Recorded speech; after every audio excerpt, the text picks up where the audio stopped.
Go for the pulls and the pools. Go for the oohs and the ahs. Go for the bubbles and the bubbly. Go for the story and the stories. Go for the win.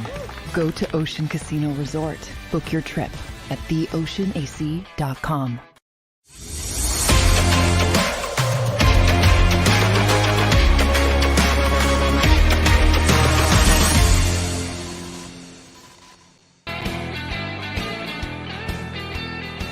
What is up, everybody? Welcome into the Legal Hands to the Face Philadelphia Eagles talk show. It is good to see everybody. Make sure you're engaging in the chat. I want to hear from all of you. Philadelphia Eagles 5-0. We had to push the show to Tuesday night this week because our Fightin' Phils were on last night. What's up, Rick Jansen? Good to see you.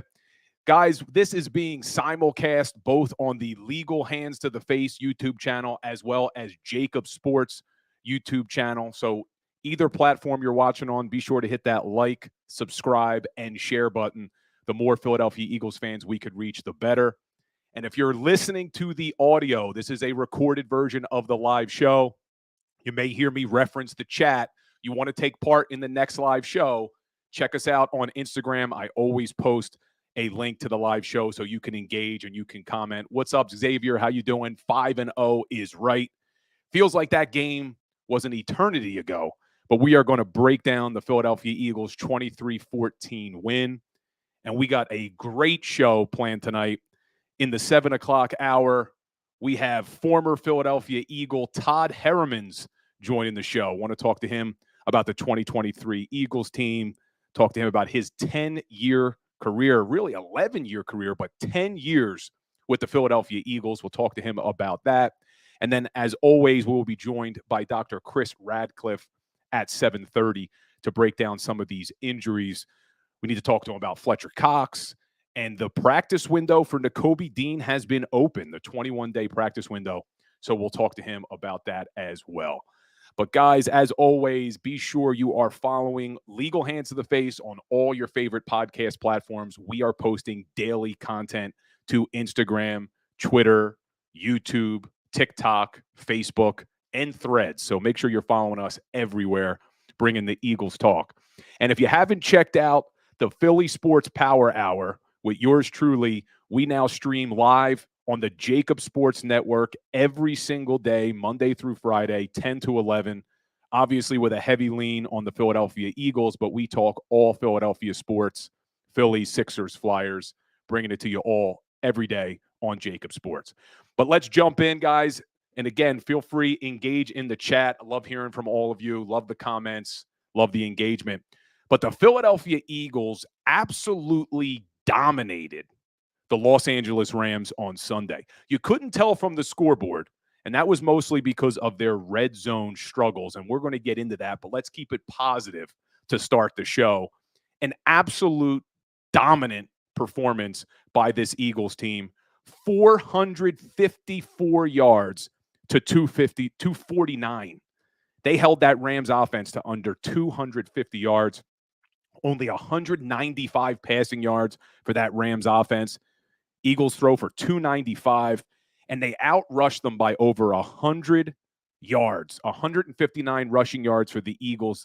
They hold the Rams to only 54 yards. We knew that Rams team wasn't going to be able to run the football on this Eagles defense. No one has. Even with Fletcher Cox not playing, we knew they weren't going to be able to run the ball.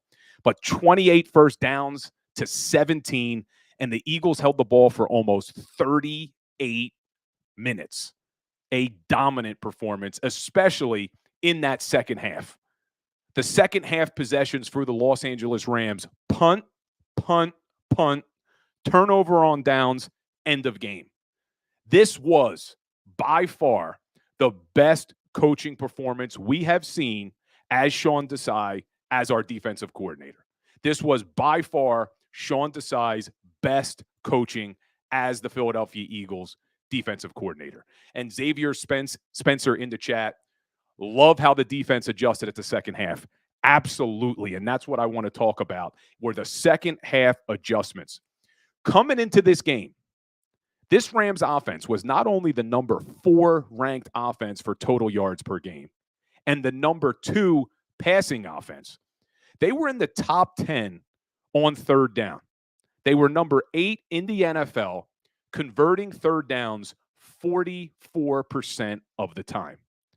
And this Philadelphia Eagles defense has struggled all year against the pass and on third down. They were 27th in passing defense coming into this game, and they were 25th on third down defense coming into this game. And in the first half, it was more of the same.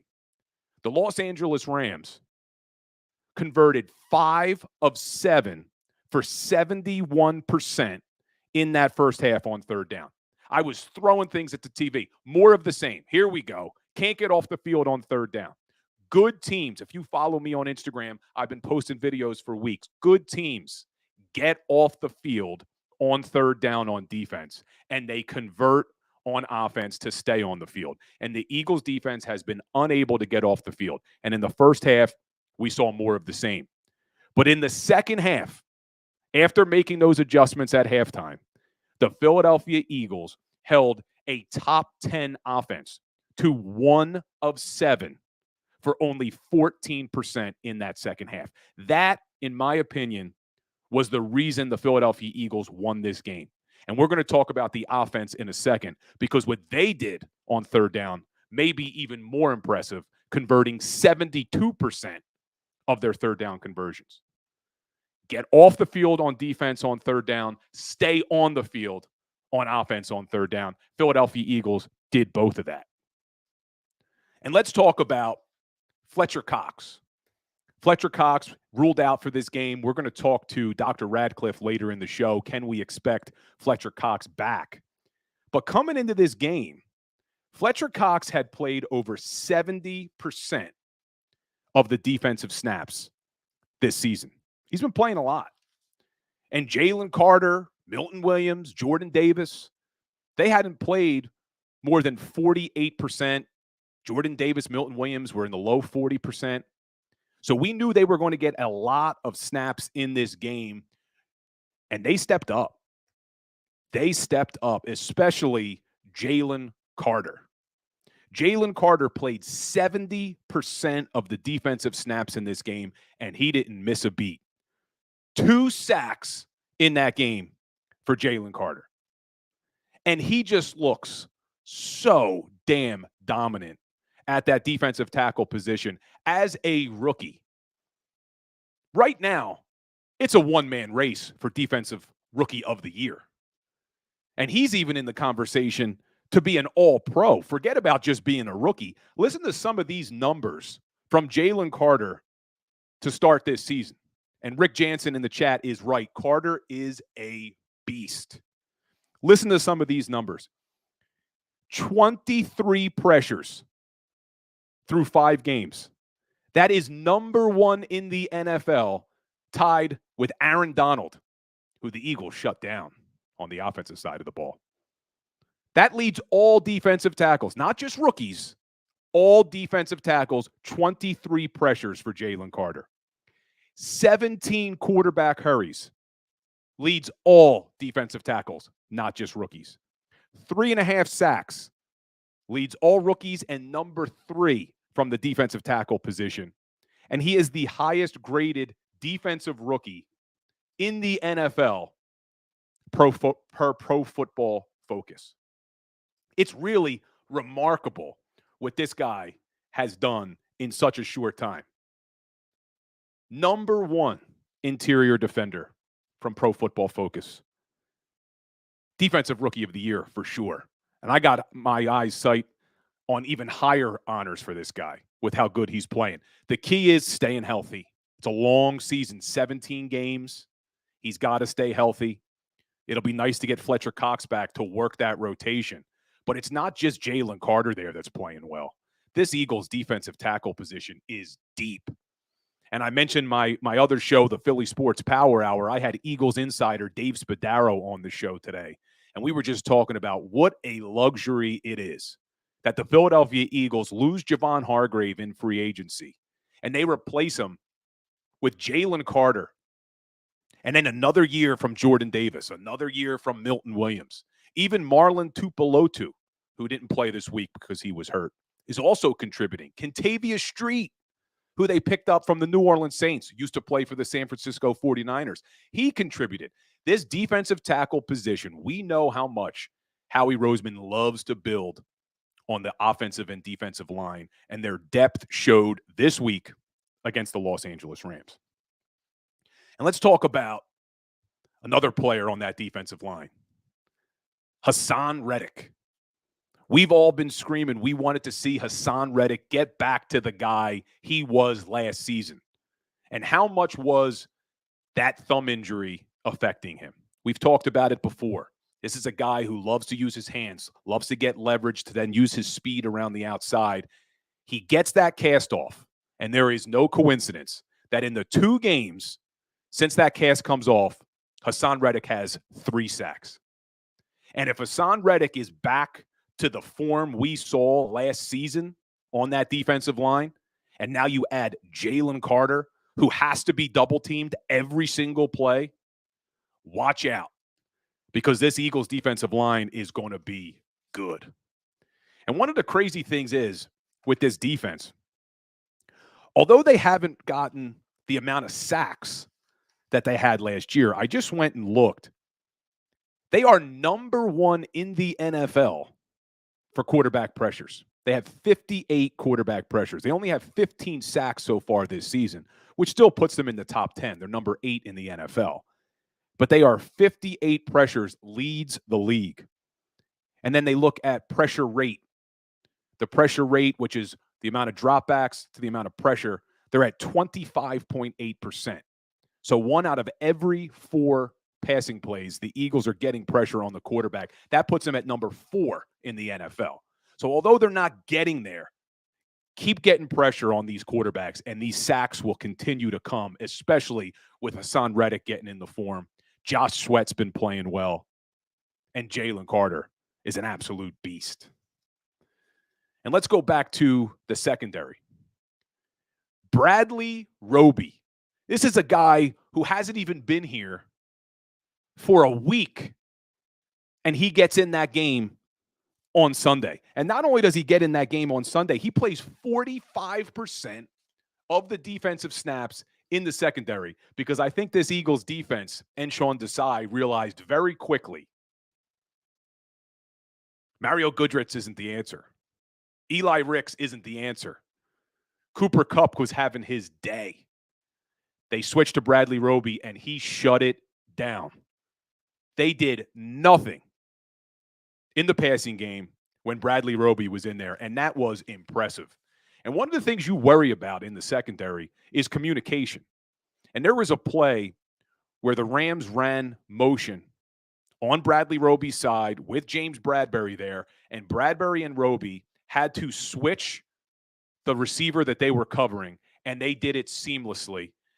Incomplete pass, 3rd down conversion fails. Eagles defense gets off the field. That was impressive. This guy's a veteran. We'll see how much he has left, but I was very impressed with him coming off the street and the way he played. And if you guys are here in the chat, let me know what you think. Were you impressed with Bradley Roby in that secondary? I still think, if I'm Howie Roseman, I got to make some sort of move in that secondary, though. That is our big question mark on this team, in my opinion. Everywhere else, I think we're okay. Even at linebacker, which was a position that I was concerned about all offseason, because I didn't like that they were hanging everything on the Kobe Dean, who had only played 34 snaps in the NFL. Even linebacker, I think, is pretty good. And I got another question for you guys here in the chat. They opened the practice window for Nakobe Dean. He's eligible to come back on Sunday against the New York Jets. With how good Nicholas Morrow's playing, I'm not giving that job back to Nakobe Dean. I am not giving that job back to Nakobe Dean. And I'm curious what you guys think in the chat. Nicholas Morrow, according to Pro Football Focus, is the number 5th best graded linebacker in the entire NFL. He is playing extremely well. I would have liked to have seen him catch that interception he had a chance to catch against the Rams. I would have really liked to have seen him jump on that potential fumble recovery that he missed. But outside of those two plays, he's been very, very solid, not only against the run, but also, most surprisingly, in pass coverage and rushing the quarterback. We saw what he did last week with 3 sacks. So I am not just giving that job back to Nakobe Dean, but really a great performance by this Philadelphia Eagles defense all around on Sunday. And we'll break it down in the final segment today, looking forward to the New York Jets game on Sunday. And I think you're going to see more of the same from this Eagles defense, especially against that New York Jets offense. And I see Robert Driscoll in the chat. He agrees, don't start Nakobe over Morrow. I don't see how you can. I don't see how you can with how well Morrow is playing. And Nick Sirianni, love the culture he's built. And what does he preach more than anything else? Competition. Well, how can you just give that job back to Nakobe Dean? If we're talking about competition, Morrow has earned to stay on this field. He's earned it. And let's jump over to the offense. Because I think, and we'll get to the red zone in a second, so don't kill me in the chat, but I think outside of the red zone struggles, this was one of the best offensive performances that I have seen from this Philadelphia Eagles team. Jalen Hurts looked by far the best we have seen Jalen Hurts, not only throwing the ball, but running the ball. There was a lot of talk all week. What's wrong with Jalen? He doesn't look as fast. He doesn't look as decisive in the running game. He looked pretty damn good on Sunday, didn't he? 72 rushing yards and some big, big runs on third down. That one where he takes the contact, keeps on going, showed how powerful that guy is. But he also throws for over 300 yards. Second week in a row throwing for over 300. And this Rams defense, I talked about it in the week leading up to the game. They were not bad statistically. You look at this Rams defense, they were number 9 in the NFL, only giving up 296 yards per game. And they were number 7 in the NFL, only giving up 185 passing yards per game. You're talking about a top 10 defense in the NFL, and the Philadelphia Eagles did whatever they wanted to do. 454 yards against a top 10 defense in the NFL. And one of the things I absolutely love to see, and I know you guys did too because we've talked about it before, was who did they get involved in this game? Dallas Goedert. Right away, they get Dallas Goedert involved. He goes 8 catches, 117 yards, and a touchdown in the red zone. That's how you fix your red zone problems. Use your big-bodied tight end. Use the guy who's as talented as any tight end in this league, Dallas Goedert. And I did a video on this and talked about this on the Philly Sports Power Hour. Leading up to this game, it wasn't as if Dallas Goedert wasn't getting the same amount of receptions or targets that he had gotten in previous years. It was the play designs themselves. And in 2021, through 4 games, he had 13 catches, 188 yards. In 2022, 16 catches, 240 yards. 2023, 13 catches. But the difference was only 88 yards. You look at the 2 years before this, and through the first 4 games, Dallas Goedert averaged 14.5 yards, and then in 2022, 15 yards per catch. What was he averaging coming into this game? 6.77 yards per reception. That was the difference.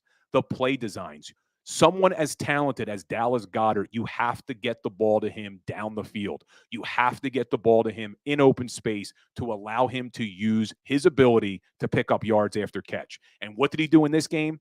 14.6 yards per catch. They got him right back to the same average he had in years 22 and 21. That's how you utilize Dallas Goedert. And I see Denise Larada in the chat. Goddard is awesome. I agree. Goddard is awesome. He's also on my fantasy team, which I love.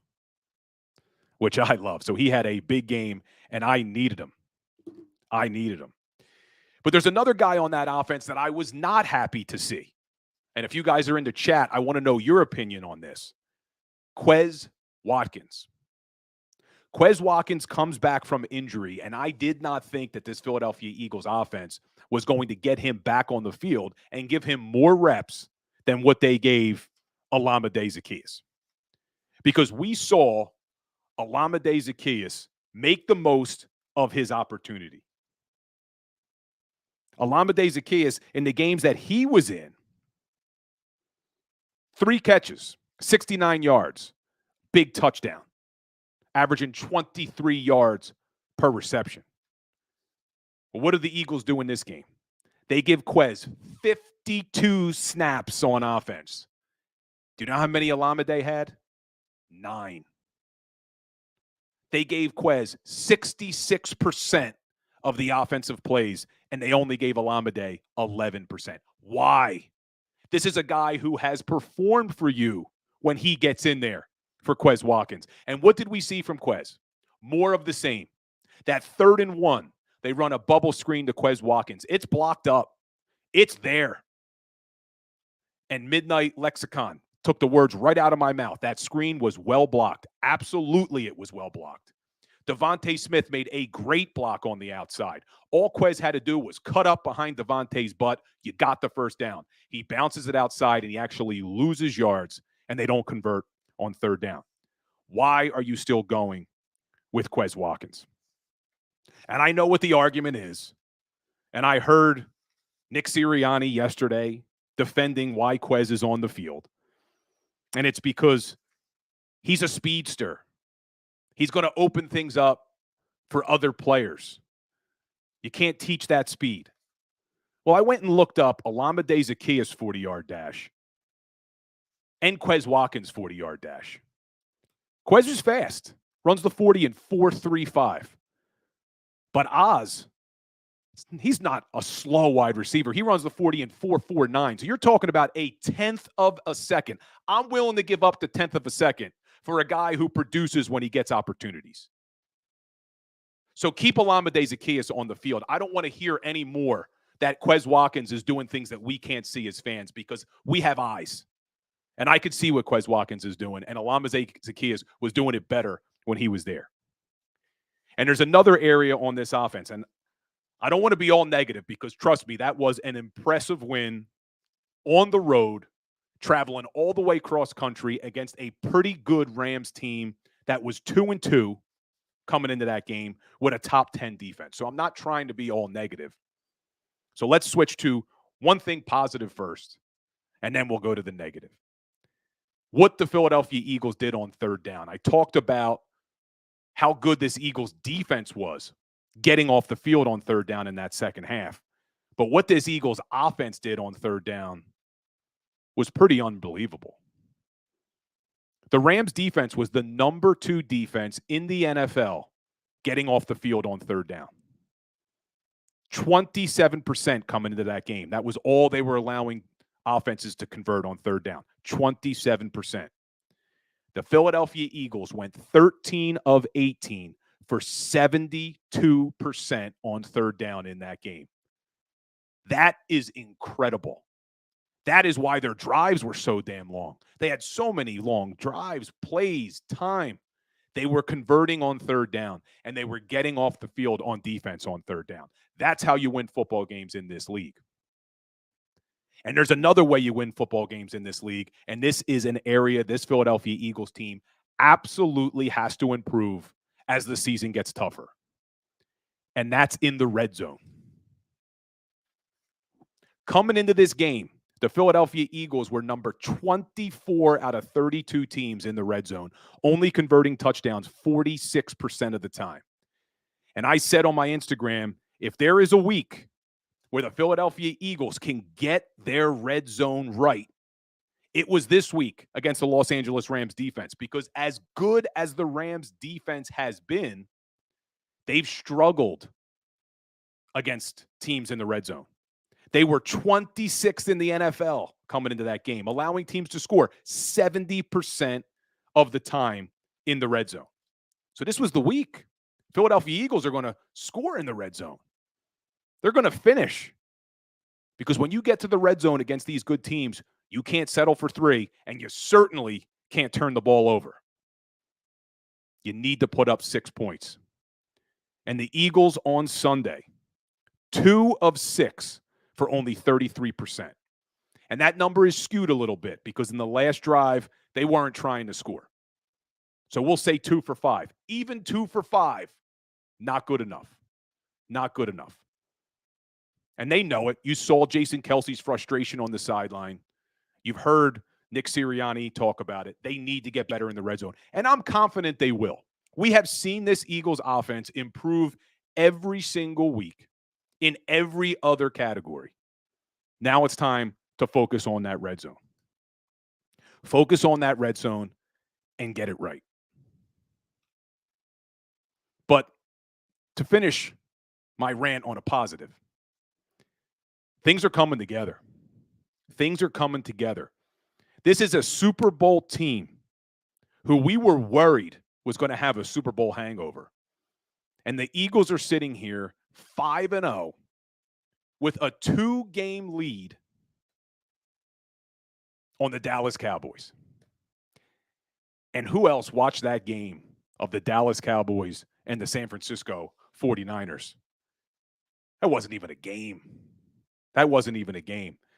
And I know we got the Niners coming up in December, but I'm not worried about them yet. The Eagles need to take care of what's in front of them. And they got some tough games coming up before that Niners game. Just keep winning games.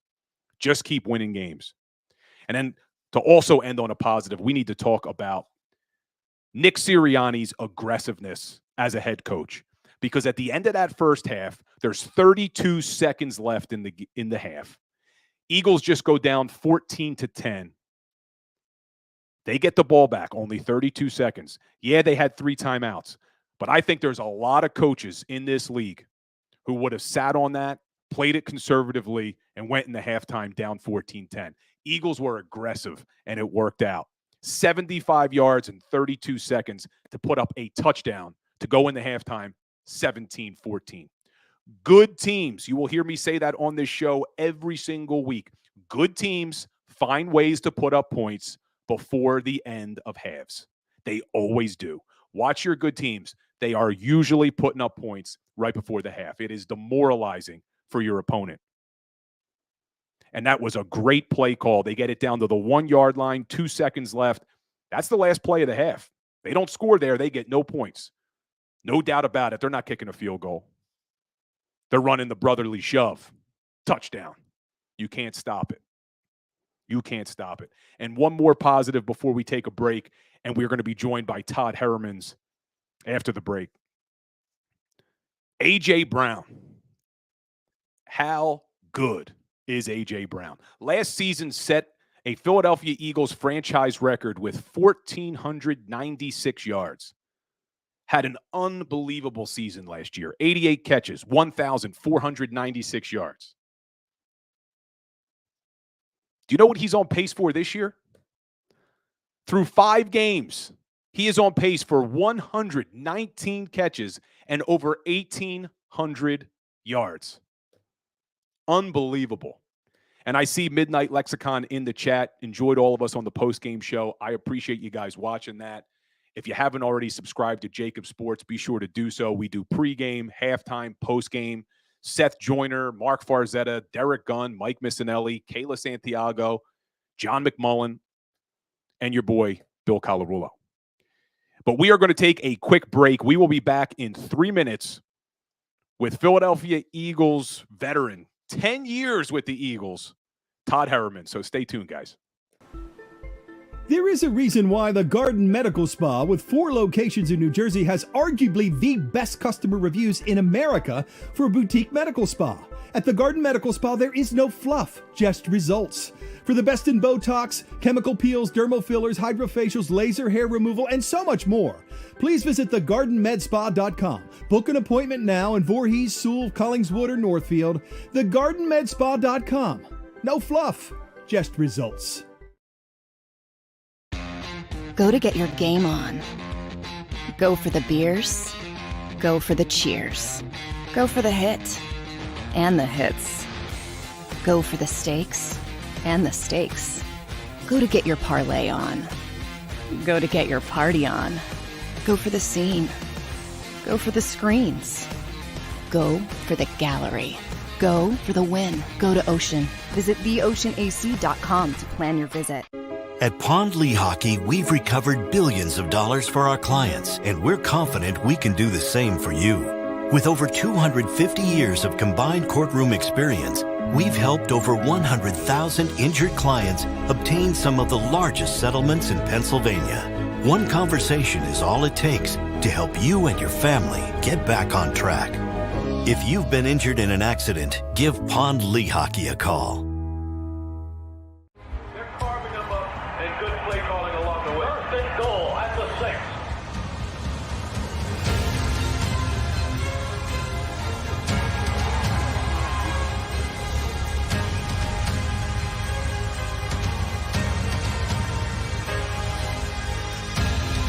On the field of life, First Trust Bank is there for you.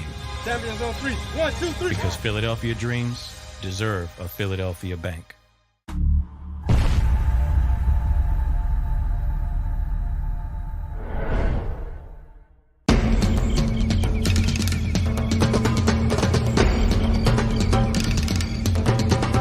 Staffing is not easy, but that's what we do every day, all day. The key to our success is storytelling, asking the right questions to find the right people. Hi, I'm Gary Kane, president of Kane Partners. We want to be your staffing partner.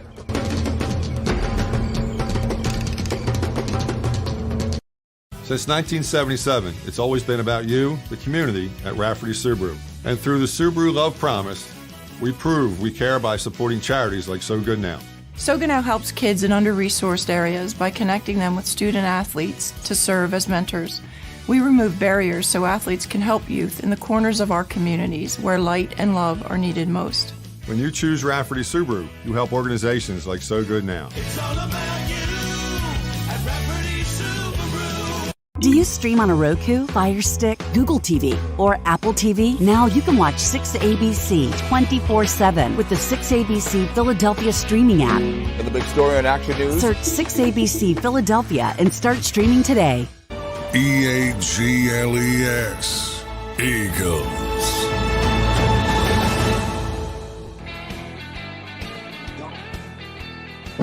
What is up, everybody? Welcome back in to the Legal Hands to the Face show. Excited to introduce 10-year Philadelphia Eagle veteran and clearly a father, Todd Herman. What's up, man? What's up, Bill? How's it going? All good, brother. I've been there, man. My kids always try to come into the office. They only want to come in when the camera's on. How you doing, man? All right? Yeah. Life's good. Well, Life is great. Thanks for coming on, man. I appreciate you making time. Yeah. So I was looking at your stats today, man. 10 years with the Eagles, and your rookie year was what, 2005? Yeah, 2005. That was when it kind of went crazy here in Philly. The TO drama, right? Yeah. That was my introduction to the NFL. It was pretty crazy. Yeah, that must have been a lot of fun. And, you Douglas has told the story on the radio recently about his little scuffle in the locker room with TO. Yeah, I believe he calls it a kerfuffle. Yeah, that was something that was pretty memorable. The whole year was just crazy to me because I didn't know what to expect coming into the NFL from a Division II school. And then, to be in one of the most, team dramatic seasons that the NFL's ever seen with guys, T.O. was doing the stuff in his driveway and then Coach Reed was just telling him not to come to work. And I mean, we had a brawl before our first game even started in Atlanta that year. And Trotter got kicked out of the game before the game even started. So that was all my first year, and it was a wild ride. Opened my eyes up a lot to, every year is a new year in the NFL, because when I first got drafted, man, we were in the NFC Championship game like every year. And so I was like, oh shit, we're going to go back to the championship game. I'm going to be in the Super Bowl before you know it. And then we went 6-10 and had like 30 guys on IR. So, every year is a new season. That's for sure in the NFL. Yeah, and 05, your rookie year, they had just lost the Super Bowl in 04. So you're seeing what we were all worried about is a Super Bowl hangover. And I think you played in the NFC Championship game in 2007? Yeah, 7 or 8, something like that, yeah. So against Arizona, right? Yeah, Arizona. Yep. I thought you guys had that game, man. Man, we did have it. There was a couple plays that definitely could have went our way that would have sent us to Detroit that year, I believe. Yeah, because I think the Steelers won, didn't they? Bettis won in his hometown. Yep. Man, and then that was another thing. It was still early in my career, and I was like, no worries, we'll get back here. We'll get back here in another year or so, and then never sniffed it again. So take us through, because a lot of fans were nervous about a Super Bowl hangover. Now, you never went to a Super Bowl and lost, but you went to an NFC Championship and unfortunately lost, and you saw the team coming off of a Super Bowl. How hard is it for a team to do what this Eagles team is doing, going 5-0 to start a season after losing the Super Bowl? Well, I mean, shit, 5-0 back-to-back seasons for the first time in franchise history. Obviously, it's hard to do since it's never been done before, at least here in Philly. It's tough, man. They've had a target on their back ever since last year, and everybody was talking about them during the offseason.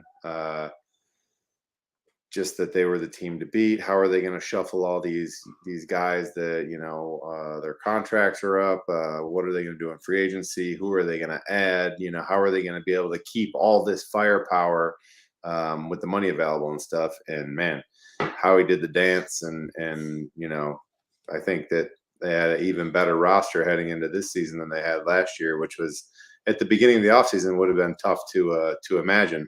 But they're just.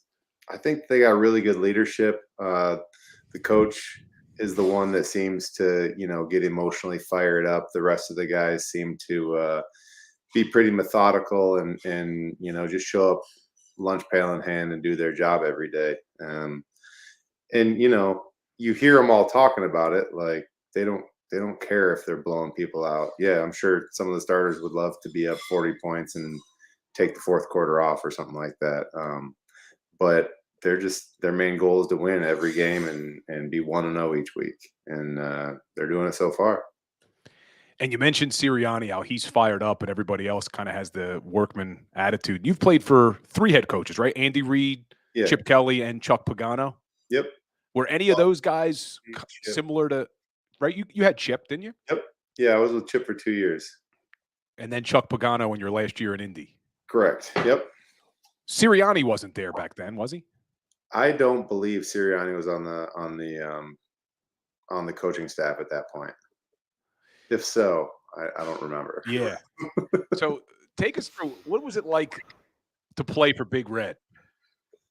Oh, it was awesome. I mean, that's the bulk of my career. So I have nothing but, fond memories of Coach Reid. I was really young and immature when I came into Philly, and he kind of saw that I needed a little fathering role. And he became that, that out of town father for me, since my dad was back home, and, just kind of kept me on track for the reason that I was here and not any of the other stuff, Yeah, he was a good dude. I actually was working down there when you were on the team and Big Red was the coach. I was with Big Dom and Butch. So I got a little bit of an inside look at how good of a guy he was and how much the players loved him, man. Yeah, Big Red, you got to earn his respect, but once you do, the guys will ride for him forever. And that kind of seems very similar to Sirianni. I mean, there's a lot of people that are rubbed the wrong way by Sirianni, and just by the antics, the looking at the camera, stuff that you don't think head coaches would be doing and stuff. But that just seems to be his personality. And then again, all the the players' T-shirts and stuff that he's wearing, and it seems like he's really trying hard to be a player's coach, but it doesn't matter what it looks like from the outside in because, it's obvious the guys in the locker room respect him and he's gained their trust and stuff like that. So it doesn't really matter what it looks like outside of it, as long as what he's doing is working inside the locker room, and it appears to be. I had Dave Spadaro on my other show this morning, and what I was talking about with Sirianni is it's so genuine. He's not pretending to be somebody he's not, because if he was, I think it could even rub people in the locker room the wrong way. But that's who he is. He's a fiery guy, and players like that. He just seems like one of those guys that would be playing Madden with his boys and just talking all sorts of shit. Like, that's what he seems like he's doing in real life now. And he's not able to talk shit to his boy that's on the other sideline, so he just does it to the camera or something like that. Well, the fans love it. I know that. Fans love it. Well, I got to get your take, and I'm kind of sick and tired of talking about this play, but I want your opinion on it as an offensive lineman. The brotherly shove, the tush push. What is Todd Herman's opinion about that play? Let it ride. That's football. A lot of people don't think it is, but they're snapping the ball and pushing the other guys backward, and I think that's in essence moving the ball forward is what football is all about. And whether it's a foot at a time, 3 feet at a time. I think that the only reason there's such popularity about talking about it is just because they're so successful with it. If they weren't as successful with it, they probably wouldn't do it as much. And then people wouldn't even care. It'd be just like another team trying to sneak once in a while, But the fact that it's guaranteed, that they're going to use it on 3rd and 1, 4th and 1. The defense knows it's coming, and nobody can seem to stop it. Well, there was one late in the game here this week, but for the most part, it's a high success rate, and that's the reason that they run it. So I don't see any issue with it. I'm all for it. I love it. I'm glad that I'm not on the offensive line right now because man, when I was playing, they would call quarterback sneak and some of those. I guess you kind of want it both ways as a lineman. It's going to be just a big pile opportunity for you to get twisted up in a mosh pit of dudes in there for a QB sneak. So I was not a huge fan of the QB sneak. But in 3rd and 1, 4th and short, something like that, if they don't call QB sneak and they call like a 3-step drop or something, you come off the sidelines pissed off, As an offensive lineman, I think that you want to be able to just unleash and push the guy back in that scenario. I love it now that I'm done playing, though. I think it's great. And you played a few years with Kelsey, right? Yeah. What year did Kelsey come in? I think it was was it 06? No, he wasn't in the league that long. What? He's on like 14 now, right? Yeah, I'm looking it up as we talk. Jackson. Kelsey came in 2011. Yeah, so I was here for 4 years with him. And did he start as a rookie? Well, he came in, I think Howard Mudd's first year was when Kelsey was here, right? Yeah, I think he ended up taking the starting job that year. So that was when Andy was here that brought Howard in.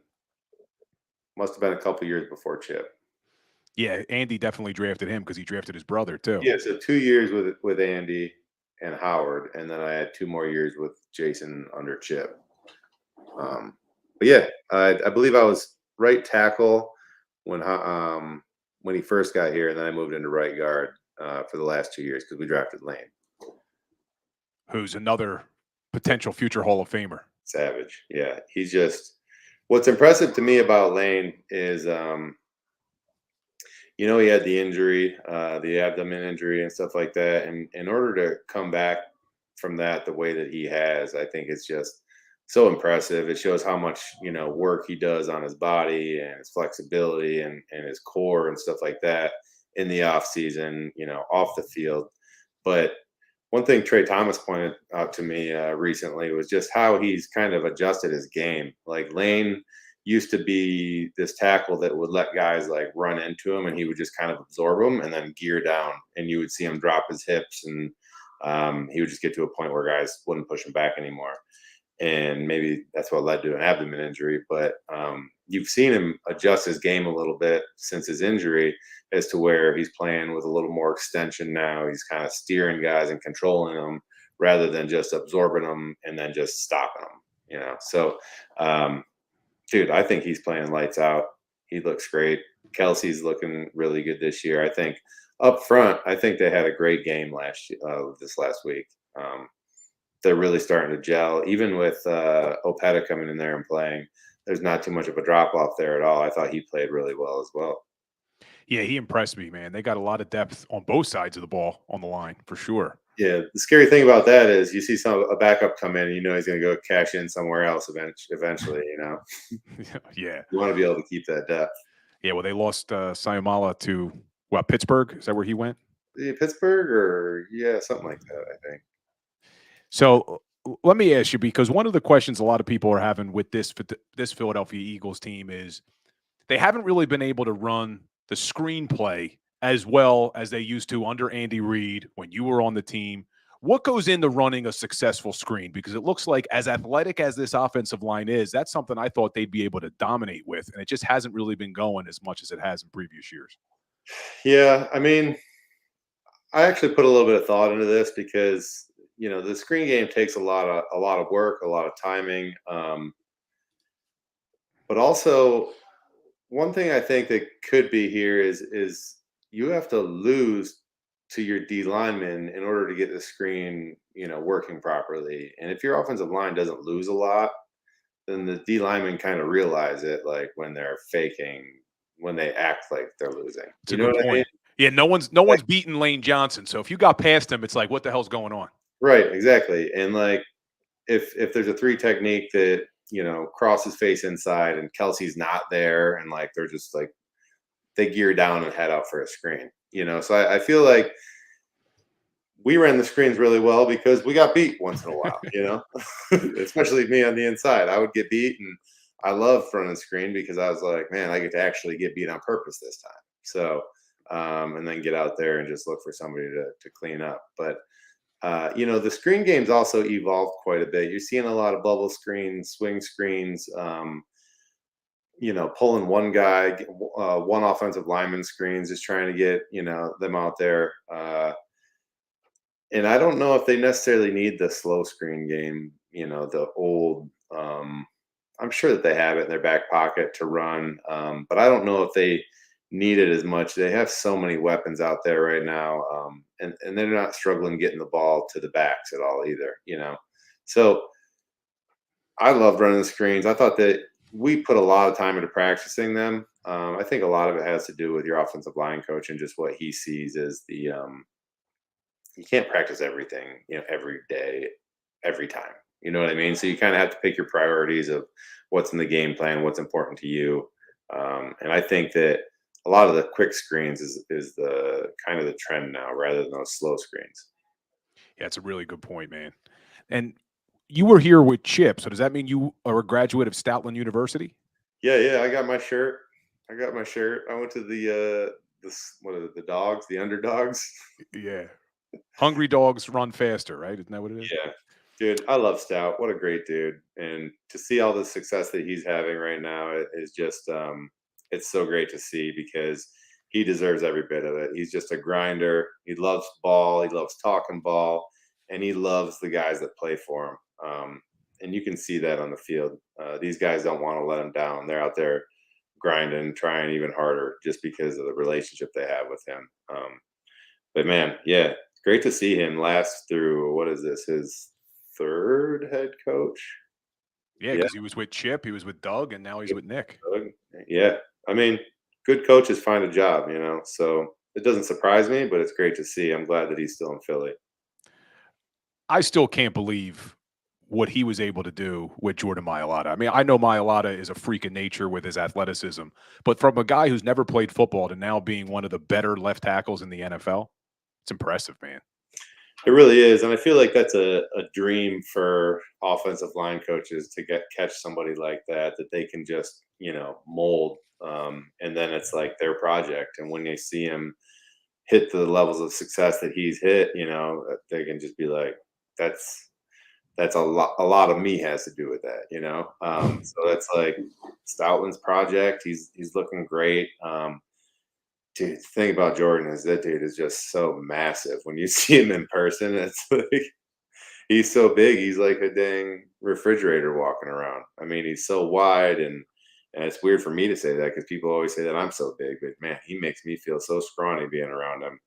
But just watching him develop, man, it's been very impressive. I think he puts a lot of time into his craft as well. You know, it's not just that there was this coach that took this, you know, this kid that had some ability and turned him into this thing. It takes a lot of effort from both sides.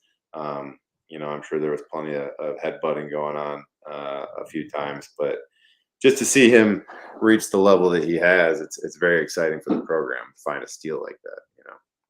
Yeah, you're not kidding. Was 7th round draft pick for a left tackle. Incredible. Speaking of another draft pick, we talked about how they replenish this roster. And they lose Javon Hargrave at the defensive tackle position, and Jalen Carter falls to the Eagles at 9. They move up a spot to get him. How impressed are you with him as a rookie in Jalen Carter? I've never really seen a rookie dominate like that before. I'm nothing but impressed. I talk about it every week, every show I'm on. I'm just like, man, this guy, I don't know how we ended up with him. I don't know how he fell down that far. I mean, there were some issues supposedly, but man, what a gift, especially with those guys in the locker room that he's with, you know, Fletcher and BG, just such a great crew to learn from and to have as mentors. And, you know, those guys are hard workers as well. So it's a perfect situation for him to just come in and shine. You know, he's got a great football brain too. What you heard him talking about, I think last week, he was watching some extra film and he picked up something on the quarterback's cadence that was helping him get a good jump on the ball or something like that. And that's not something you generally hear from like a rookie. You know, that's something you'll hear from like a 3rd or 4th year player that has kind of got their ability figured out, learned the scheme, knows their job, and now can kind of try to find those little nuances to give them an edge. Usually that takes a few years to develop in the NFL. And to hear that he's already at that point where he can start picking those things out and putting the time in on film and stuff like that, that's awesome, dude. That's so great. It's been impressive. And then I'm also been impressed about how well Fletcher Cox has been playing this late into his season. He was playing over 70% of the snaps. I know he needed the epidural last week, but he's playing a lot of reps too. How impressed are you with Fletch? I mean, I'm impressed that, you know, it's almost like a little resurgence, you know. It's nothing that I haven't seen. Like, I know that Fletch is a good player. You know, I know that he can dominate. He used to give me fits when he first got here in one-on-ones and stuff like that. But, you know, sometimes it takes, you know, some fresh legs in there, some younger guys that, you know, might be pressing you for your top dog spot or something like that to give you a little boost, put a little fire under your butt to get you going. And, you know, whatever it is, he's playing well. I was just thinking, same thing with BG. Did you see BG just destroy that center this last week? Oh my God. Yeah. I watched the games in the green room with Seth Joyner every week because we do the pregame and postgame stuff. Yeah. And we were just laughing, man. BG still got it, man. He still got it. Dude, he absolutely destroyed that dude. Put him on roller skates, threw him on his back, and then jumped over. And I was hoping so bad that he got the quarterback on that one, but the dude just slipped out. And I'm sure BG didn't talk any smack at all after he did that. No, not at all. BG doesn't. BG doesn't talk. Well, I just got a couple more questions for you, man, before I let you run. Another area that this Eagles offense has struggled with to start the season, and they've really been good. I hate to even say they've struggled because they're in the top 5 in the NFL in almost every category, which is unbelievable. But the red zone, they haven't been able to convert in the red zone as much as we want to see them convert. Why is it so much harder to score once you get inside the 20 in the NFL? It's a good question, dude. I wish I had that answer many years in my career. You know, we always, when I was playing, it seemed like damn near every team that I was on, we would struggle once we got down to the red zone and we would just kind of sputter. I don't know what it is. The field shortens. You maybe there aren't as many holes in the defense. The defense generally, once you get inside the red zone, they shift to a different defense. In the red zone, usually you have your red zone offense with your script that is generally different plays than you run out in the other parts of the field. So you move on to a different list of plays and stuff like that. I don't know. To be honest, that's one of the great mysteries of football, in my opinion, is why good teams can sputter down in the red zone. But they haven't. I don't think that they're necessarily struggling in the red zone, but yeah, it could be better. They could be getting more points, but Jake Elliott's doing his job also. So good, man. Well, you used to play with another great kicker in David Akers. Yeah. So fun fact: I used to walk the tee out to David Akers from the sideline after the kickoff kid, because some people would say to me, "What do you mean you walk the tee? Isn't there a kid that does that?" I'm like, "Yeah, just for the first one, and then I do it every other time." Yeah, the kids can't pay attention that long. But yeah, he's just such a stud, man. Jake Elliott, what he's been able to do for this team. Yeah, Philly's been spoiled with good kickers for a big chunk here, and you don't really realize how crucial a good, consistent kicker is until you don't have one. But dude, Jake Elliott's been crushing it. I feel like he's could be a possible MVP on the team at this point. He's putting his hat in the ring as well. That kick in overtime against Washington was so clutch, man. So clutch. Well, let me ask you one more question, and this may be a tough one, Todd. So over your 11-year NFL career, what is your best memory from those 11 years? That is tough. A lot of good memories.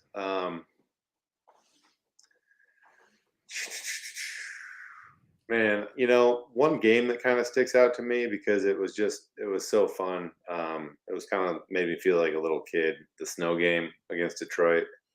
LaShawn went off, man.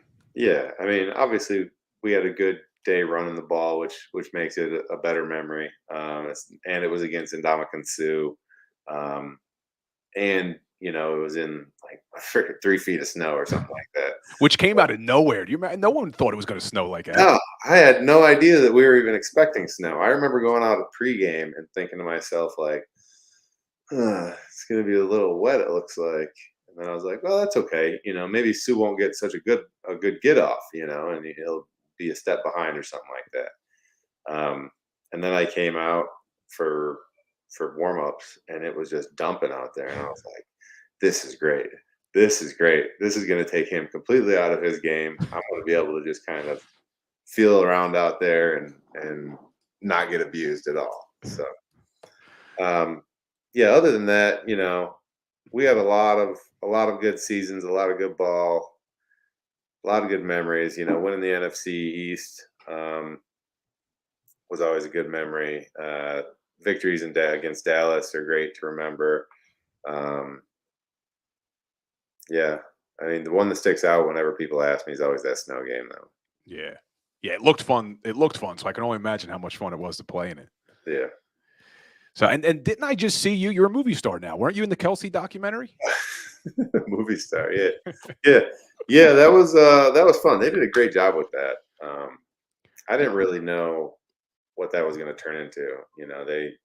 We got together to play some poker, and they said there was going to be some cameras around because Kelsey's trying to think about they're going to film like his transition into retirement or something, and then it just kind of turned into what it turned into because he didn't retire, and just so happened that they, were able to make it to the Super Bowl and play against his brother, and just a cool documentary that they got so much footage about that special season. What a great player, great dude. Deserves all the success he's got right now. Yeah, we're lucky that he keeps coming back. I don't know how many more years we got him, but Eagles fans know how lucky we are for sure. Right.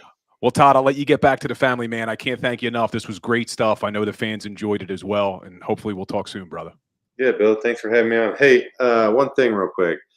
So Trey Thomas and I started this YouTube thing, YouTube TV show called Between the Vines, where we travel around to different wineries every week and do like an Eagles recap of the game and stuff. So, that's awesome, man. I'll have to check it out. If anybody wants to check it out, it's called Between the Vines, and you can see it on our Twitter or our X or whatever, and also on YouTube. So cool. I'll make sure I'm going to check it out, and I'll share it too for everybody to be able to follow. Between the Vines with Todd Herman's and Trey Thomas. Looking forward to it, man. Thanks again, brother.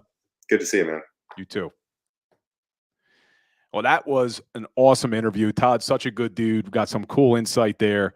I'm sure he's got even more stories that he could share. So hopefully we'll try to get him back on, but we'll have to check out his Between the Vines show as well.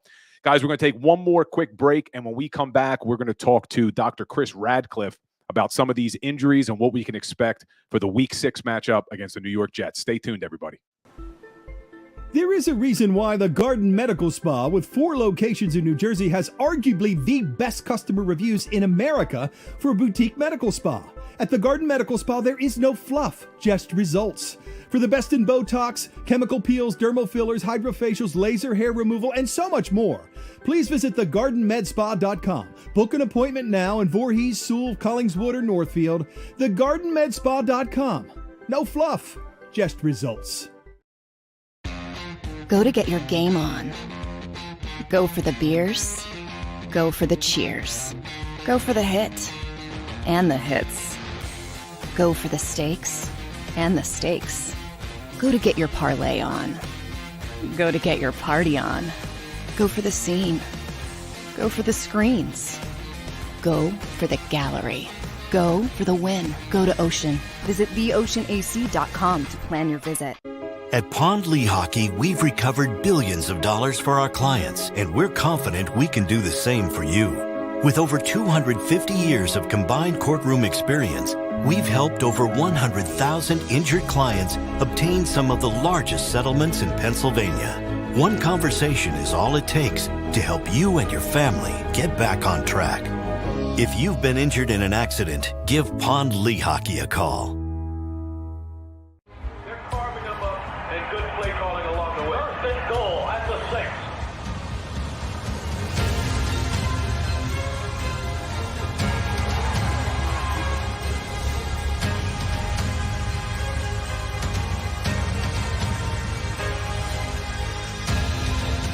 Field of life, First Trust Bank is there for you. Champions on 3. 1, 2, 3. Because Philadelphia dreams deserve a Philadelphia bank.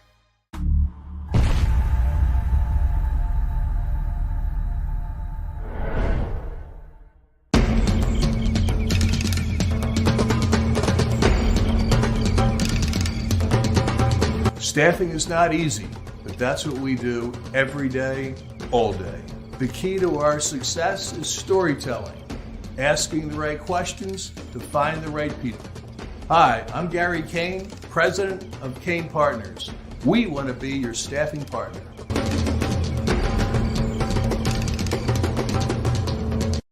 Since 1977, it's always been about you, the community, at Rafferty Subaru. And through the Subaru Love Promise, we prove we care by supporting charities like So Good Now.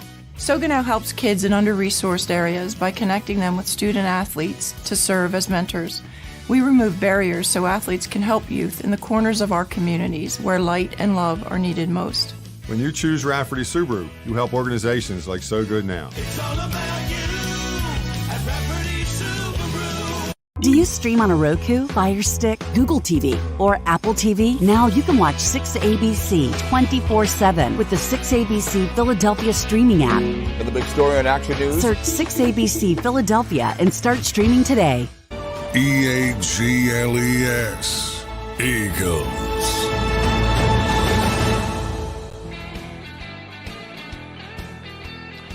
What's up, everybody? Welcome back into the Legal Hands to the Face show. As always, at 7:30, we are joined by Dr. Chris Radcliffe. What's up, Doc? How are you, man? Hey, buddy. How are you? Not too bad. Not too bad. Eagles are 5-0. I'd be better if the Phillies won last night, but yeah. Oh.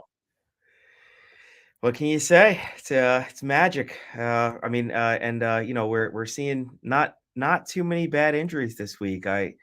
I feel like we're gonna have a short segment. It's a good thing.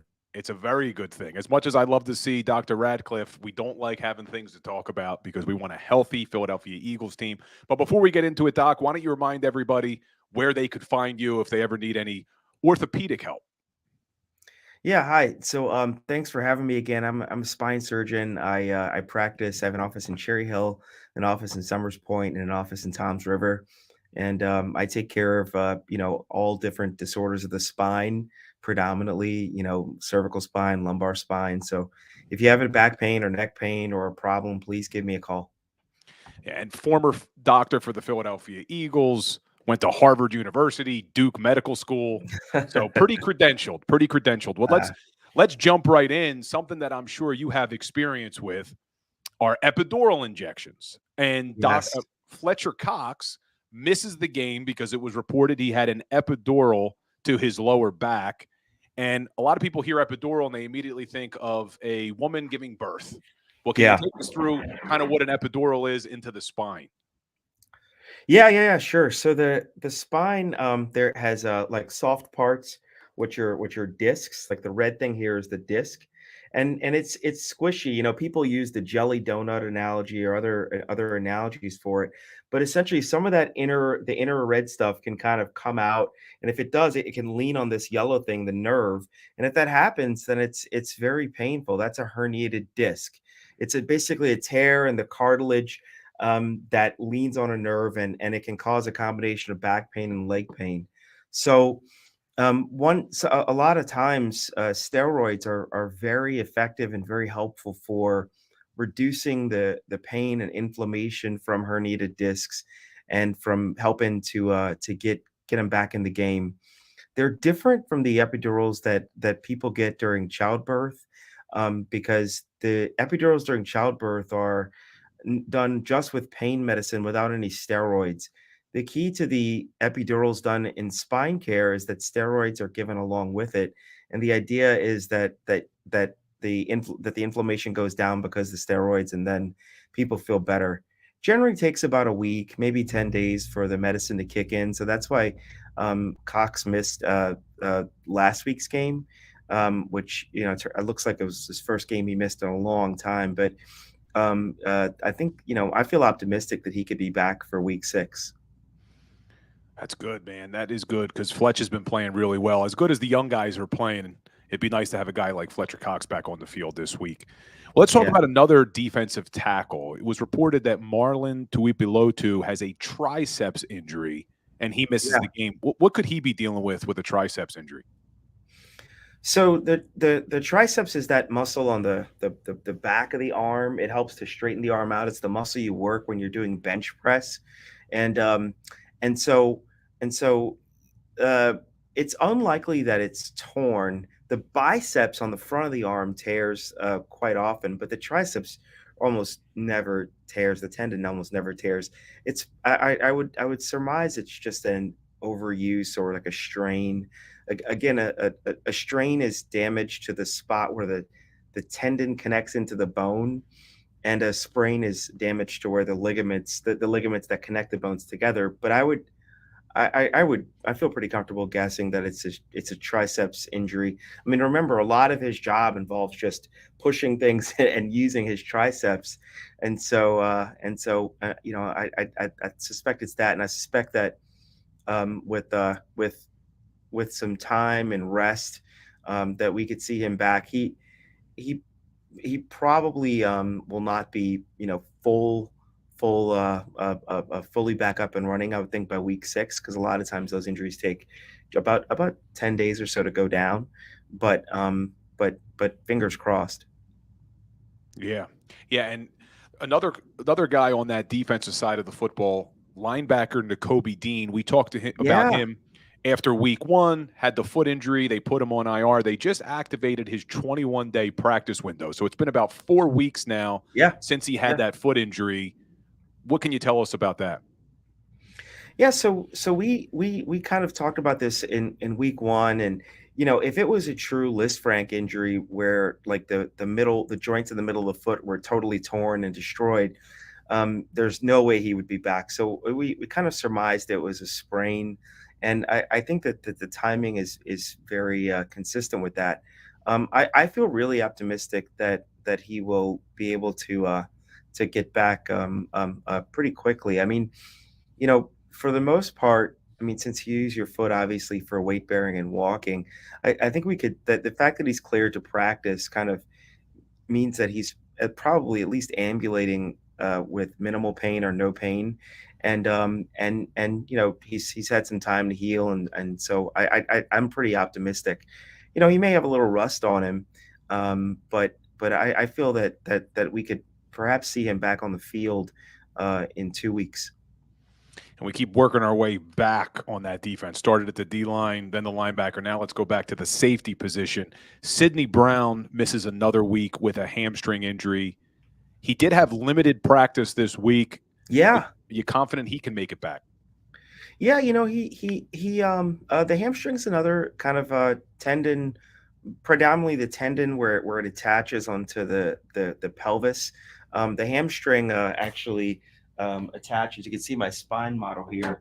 So the hamstring actually attaches like right on the back of the pelvis back there, and there are these powerful muscles that pull on the pelvis and on the back of the thigh. And so I would suspect that there's an overuse and strain and pull there. I think that it's really impressive that he's able to practice. I think I mentioned last week the phases of recovery generally involve being able to run, and what you do is you just sort of test the velocity they can run at, and the faster they run, the more they're asking of their hamstrings. So I think that we could assume also that he is walking pain-free and probably at least running at below his maximum speed pain-free. And the real question will be if we can get him up to maximum speed and still have him pain-free, that we can see him on the field. I think it's certainly possible this week, if not next week. He's questionable at this point.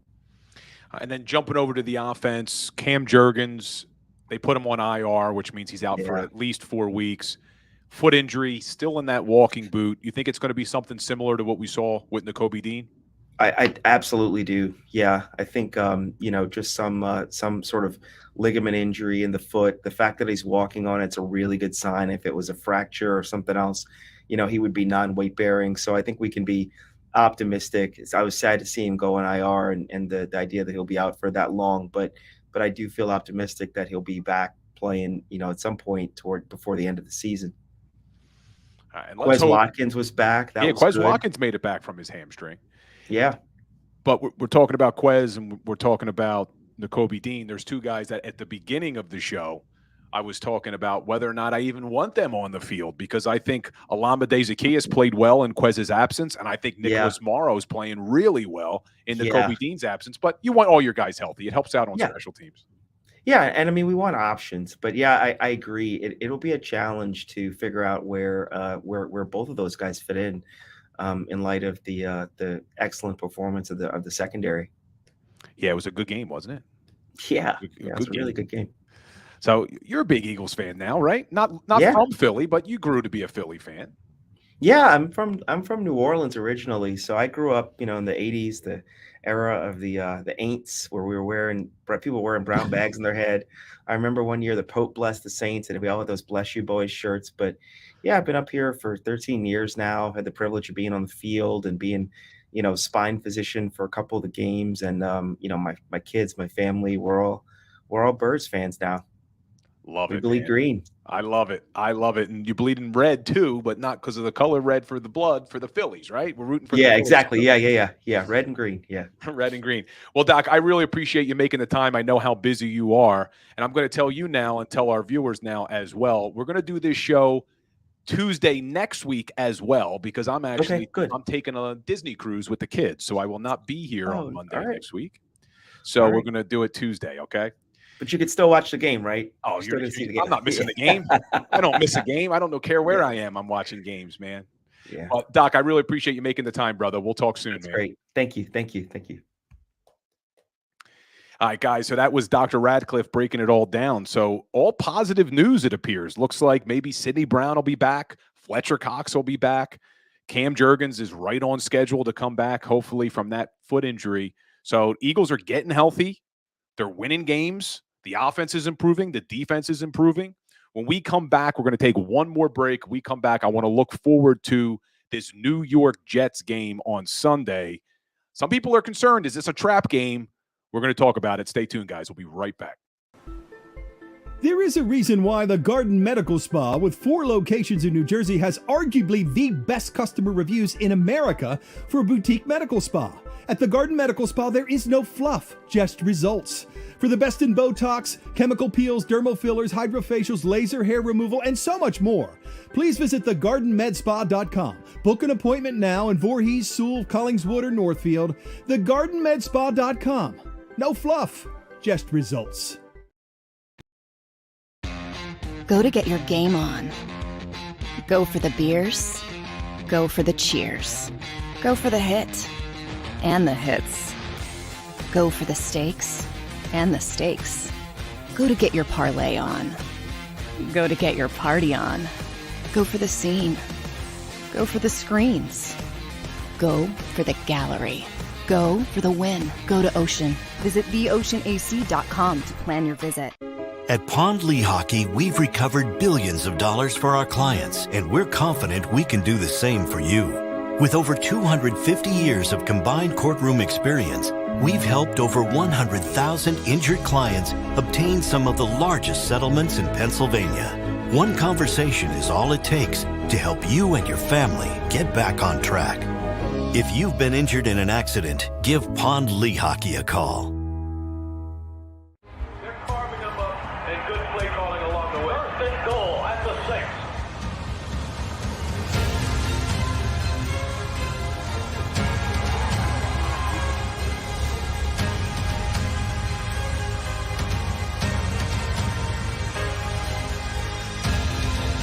Field of life, First Trust Bank is there for you. Champions on 3. 1, 2, 3. Because Philadelphia dreams deserve a Philadelphia bank.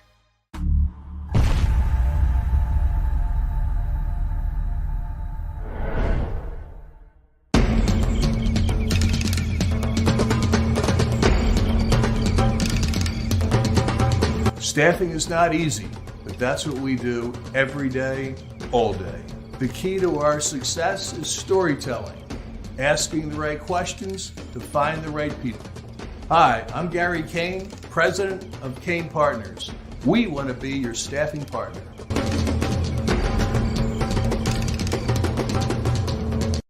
Since 1977, it's always been about you, the community, at Rafferty Subaru. And through the Subaru Love Promise, we prove we care by supporting charities like So Good Now. So Good Now helps kids in under-resourced areas by connecting them with student athletes to serve as mentors. We remove barriers so athletes can help youth in the corners of our communities where light and love are needed most. When you choose Rafferty Subaru, you help organizations like So Good Now. It's all about you at Rafferty Subaru. Do you stream on a Roku, Fire Stick, Google TV, or Apple TV? Now you can watch 6ABC 24/7 with the 6ABC Philadelphia streaming app. For the big story on Action News, Search 6ABC Philadelphia and start streaming today. EAGLES. Eagles.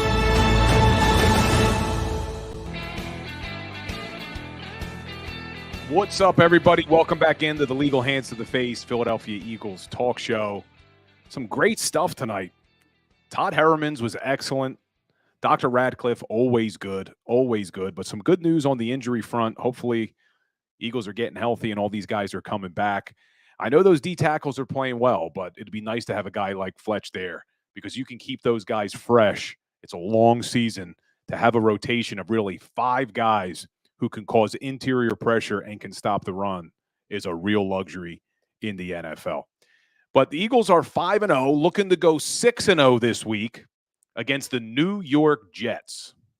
Some people are concerned, could this be a trap game? I don't think so. Number one, I think the Philadelphia Eagles leadership is good enough, both from the head coach and from the players, Jalen Hurts, Jason Kelsey, Lane Johnson, Brandon Graham, and Fletch, that they're not going to allow that to happen. The one thing you can say about this team under Nick Sirianni and Jalen Hurts, they don't really have those duds of games. And when they do, they usually figure out how to win. And that's been pretty impressive. Jalen Hurts, 22-1 in the regular season is just unheard of. Not many quarterbacks have done it. I forget what the stat was, but I think there's only like 2 or 3 other quarterbacks who ever had that many wins in a 23-game span. But you look at this New York Jets team, and just looking at the numbers, I can't imagine a scenario, and I'm going to knock on wood here, but I cannot imagine a scenario that the New York Jets are able to beat this Philadelphia Eagles team. This Eagles team is just better up and down on both sides of the football. And one of the concerns with this Jet team is how good their defense is. They have a great defense. Well, the problem is, if you look at it statistically, they're giving up a ton of yards, and it's mainly because their offense is so inept. The defense is on the field a ton, but through 5 games, that New York Jets defense is ranked 22nd in the NFL, giving up over 352 yards a game, which is still outrageous. But what's even more outrageous is they are the 29th team in the NFL against the run. They're giving up over 146 yards a game on the ground. And they're going up against the number 2 offense. It's crazy to believe that the Philadelphia Eagles, with how much we've thought they have struggled on offense, are the number 2 offense in the NFL after week 5. They're averaging over 400 yards a game, and they are the number 2 rushing offense, putting up over 164 yards per game. So I expect the Philadelphia Eagles to do what they did last week and really be able to do whatever they want on the offensive side of the ball. Yes, there are some playmakers on that Jets defense, but protect the football, don't turn the ball over, and hopefully this Philadelphia Eagles offense will dominate the game again. Now, the one area of concern has been the red zone, and that's going to be another area of concern against this Jets defense. As bad as the Jets defense has played against the run, and as bad as they've played in total yards given up, they're number 3 in the NFL in the red zone, only allowing teams to convert 31% of the time. So that's been an area this Eagles offense has struggled. They're now 27th in the league after going 2 of 6 in the red zone this past week. So they're number 27 in the league, going against the 3rd best red zone defense. So this will be a big test in that category, and I like it, because we need this team to get better in the red zone, and they got a big test against the New York Jets red zone defense this week. So let's hope the Eagles put it all together. Now, an area where the Eagles will certainly have the advantage is going to be on 3rd down. We talked about it in the first segment, how important it is to convert on 3rd down on offense and stay on the field. Well, this New York Jets defense is one of the worst in the league.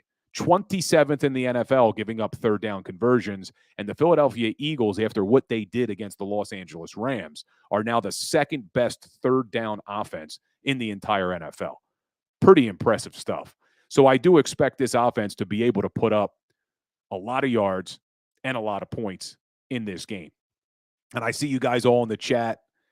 I see Know the Signs. Is that a nickname for me? Big Rulo with the thumbs up. I like it. Big Rulo. I'll take it. Jeremy Sunday, there is a 12th offender in the red zone. It's the back of the end zone. We were talking to Todd Herman's about why teams struggle in the red zone, and Jeremy Sunday is right on the money. The end zone makes it a lot harder. It shrinks that field. So now a lot of your plays that are in your playbook go out the window. They go out the window. So that is spot on. And the real RMP saying Jake Elliott is money, but 6s are better than 3s. No doubt about it. So let's hope this Eagles offense can get their thing going today, or excuse me, on Sunday in this red zone against this really tough Jets red zone defense. And then you flip over to the other side, and this is why I just don't think this Jets team has enough firepower on offense with the quarterback position. And I'm trying not to pile on Zach Wilson, but he's clearly not the answer at quarterback for that New York Jets team. And they have not been able to do much. 27th offense in the league. They only are putting up 18 points a game, which puts them at number 24. And the crazier thing is they are the 32nd out of 32 teams for passing the ball. They're only averaging 160 yards per game. And we've seen it on this Eagles defense. Your really only shot to try to beat this defense is in the air. They're so good against the run. Number 1 rushing defense, only giving up 61 yards per game. The Jets have Breece Hall.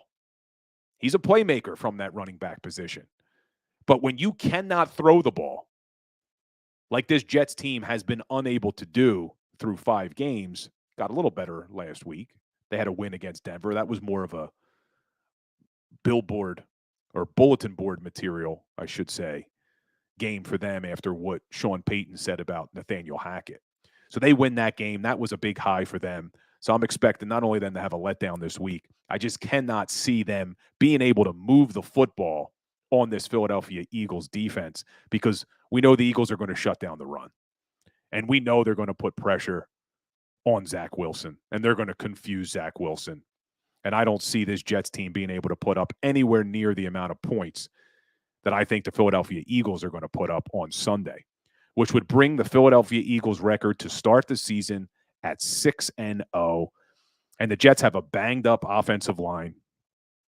They're giving up 15 sacks on offense, which puts them at number 21 in the league. And we talked about how good the Eagles were on third down defense in that second half against the Rams. Well, I told you the Jets are 32 out of 32 for passing yards. They're also 32 out of 32 on third down, only converting 26% of the time. And they're 31 out of 32 in the red zone, that Jets offense.